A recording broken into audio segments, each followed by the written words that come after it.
কে Salman F Rahman এবং আনিসুল হক এর বিরুদ্ধে যে ফর্মাল চার্জ রাষ্ট্রপক্ষ আনয়ন করেছিলেন তার এগেনস্টে আমরা একটা ডিসচার্জ অ্যাপ্লিকেশন দিয়েছিলাম। আজকে সেটার শুনানি হয়েছে। দীর্ঘ শুনানিতে আমি অনারেবল ট্রাইব্যুনালে বলেছি যে সব অভিযোগ আমার এই আসামি সালমান এফ রহমান এবং আনিসুল হকের বিরুদ্ধে আনয়ন করা হয়েছে সেটা রাষ্ট্রপক্ষ কর্তৃক দাখিলকৃত যেসব তথ্য দেওয়া হয়েছে সেটা প্রমাণ করে না, এবং এই তথ্যকে ভিত্তি করে তাদের বিরুদ্ধে আইসিটি আইনের ৩ এবং ৪-এর যে ধারাগুলো রয়েছে সেই ধারায় কোনো অভিযোগ গঠন করা সমীচীন হবে না। সেই ব্যাপারে আমি ট্রাইব্যুনালকে বিনীতভাবে অনুরোধ করেছি যে তাদেরকে এই অভিযোগ থেকে অব্যাহতি দেওয়ার জন্য। আমি আরেকটা কথা বলেছি যে সালমান এফ রহমান অনারেবল দিদেন প্রাইম মিনিস্টারের উপদেষ্টা ছিলেন বেসরকারি শিল্প এবং অন্যান্য বিষয়ের বিনিয়োগের বিষয়ে, এবং আনিসুল হক ল মিনিস্টার হিসাবে দায়িত্ব পালন করেছে।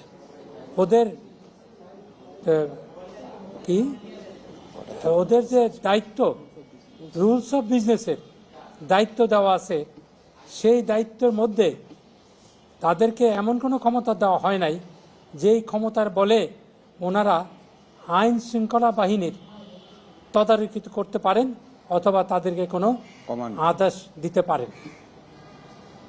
এখানে ওনাদের যে ফর্মাল চার্জ সেখান থেকে আমি দেখিয়েছি যে সেই ঘটনার সময় ঢাকার যে কমিশনার ছিলেন,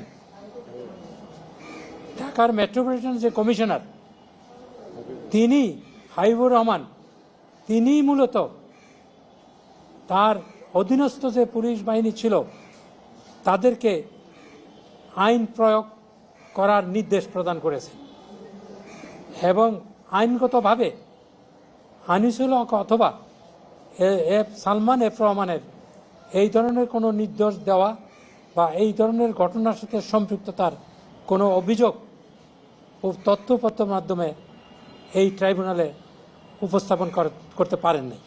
সেজন্য আমি বলেছি ওনাদেরকে এই অভিযোগ থেকে অব্যাহতি দেওয়ার জন্য। আগামী তারিখ ধার্য তারিখ হলো 12 তারিখ। আমি সেটা বলছি তথ্যপত্র থেকে রাষ্ট্রপক্ষ দেখাতে পারে নাই তাদের যে দায়িত্ব আইনগত দায়িত্বের বাইরে যে তারা কিছু করেছে। Thank you.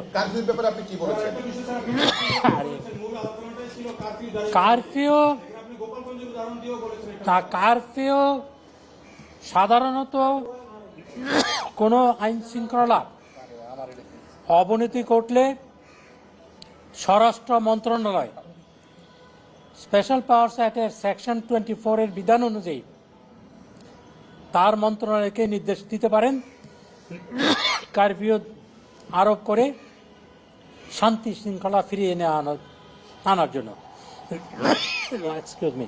এই ক্ষেত্রে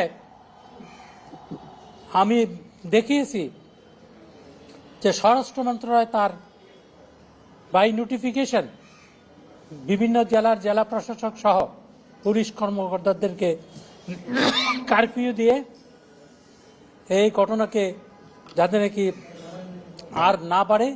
কারফিউ দেওয়ার মূল উদ্দেশ্য হলো যারা আন্দোলন করছে ঘরের বাইরে বেরিয়ে এসছে তাদেরকে ঘরে ফিরে যাওয়ার জন্য আহ্বান করা।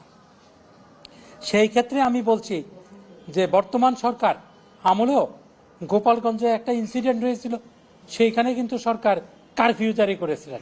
কারফিউ জারির কোনো আইনগত অপরাধ নাই, এটা আইনে প্রোভাইড করে। Thank you. আচ্ছা, 286টা মামলা করেছিল, 4.5 লাখ আসামি করা হয়েছিল, সেই ব্যাপারে কি বলেছেন? এইখানে আইন মন্ত্রণালয়ের কোনো দায়িত্ব নাই, আইন মন্ত্রণালয় কোনো মামলা দায়ের করে নাই, এবং রাষ্ট্রপক্ষ কোনো স্বরাষ্ট্র এইগুলি ইন্ডিভিজুয়াল করতে পারে অথবা পুলিশ থানার পুলিশ করতে পারে।